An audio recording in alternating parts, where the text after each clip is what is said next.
Bismillahirrahmanirrahim. Assalamualaikum warahmatullahi wabarakatuh. Allahumma sholli ala Sayyidina Muhammad wa ala ali Sayyidina Muhammad. Alhamdulillah, wassalatu wassalam ala Rasulillah Sayyidina wa maulana Muhammad ibni Abdillah wa ala alihi wa sahbihi ajmain. Subhanaka la ilma lana illa ma 'allamtana innaka antal alimul hakim. Amma ba'du. Qala Rasulullah sallallahu alaihi wasallam, ala wa inna fil jasadi mudghah idza sholahal jasadu kulluhu wa idza fasadal jasadu kulluhu ala wahyal qalbu.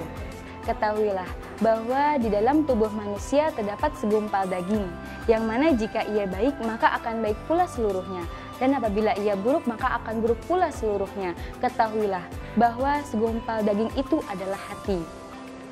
Sahabat Kultum Ramadan yang insya Allah dirahmati oleh Allah Subhanahu wa Ta'ala, dalam hadis ini menegaskan bahwa semua pergerakan manusia bergantung kepada bagaimana kondisi hati, tergantung bagaimana apa yang tersimpan di dalam hati.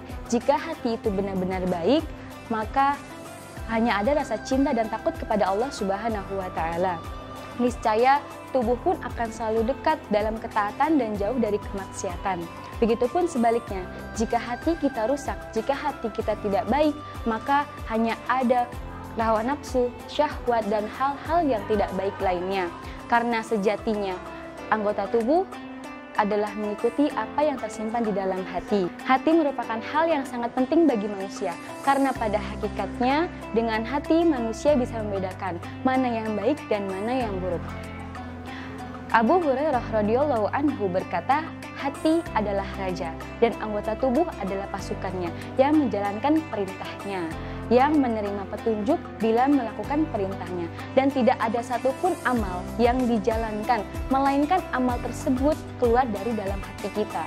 Hatilah yang menentukan bagaimana perbuatan kita baik atau buruk. Hati adalah penentu. Semakin baik keadaan kondisi suatu hati, maka akan baik pula lisannya, maka akan baik pula sikap kita, dan akan terjaga pula ucapan kita dari hal-hal yang tidak baik. Tinggal kita memilih ingin seperti apa kondisi hati kita, ingin dalam keadaan baik atau keadaan buruk. Karena hati yang baik akan menebarkan hal-hal yang baik, dan hati yang buruk akan menebarkan hal-hal yang tidak baik.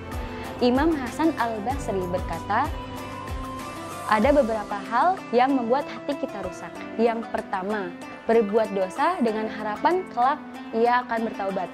Yang kedua, berilmu tapi tidak mengamalkannya. Yang ketiga, tidak ikhlas dalam beramal. Yang keempat, memakan rezeki Allah Subhanahu wa Ta'ala tapi tidak mau bersyukur. Dan yang terakhir, yang kelima, tidak ridho atas semua pemberian Allah dalam berupa kenikmatan maupun ujian. Karena hati adalah pondasi amalan dan sumber pergerakan tubuh. Rasulullah SAW bersabda, Innallaha la yanzuru ila ajsadikum wala ila suwarikum, walakin yanzuru ila qulubikum wa asyara bi asabihi ila sadrihi. Rasulullah SAW bersabda, sesungguhnya Allah tidak melihat kepada jasadmu dan Allah tidak melihat bagaimana bentukmu, akan tetapi Allah Subhanahu wa Ta'ala itu melihat bagaimana isi hatimu. Allah tidak melihat bagaimana bentukmu, Allah tidak melihat bagaimana rupamu, tapi Allah Subhanahu wa Ta'ala melihat bagaimana isi hatimu, bagaimana kondisi hatimu, apa hatimu itu baik, apa hatimu itu buruk. Maka dari itu selalu mintalah kepada Allah Subhanahu wa Ta'ala agar ditetapkan hatinya, karena Allah yang maha membolak-balikan hati manusia. Mintalah kepada Allah agar selalu ditetapkan dalam ketaatan kepada Allah Subhanahu wa Ta'ala. Mungkin cukup sekian yang bisa saya sampaikan, kurang lebihnya saya mohon maaf, mudah-mudahan bermanfaat. Hadza minni usikum wa nafsi bittaqwallah. Wassalamualaikum warahmatullahi wabarakatuh.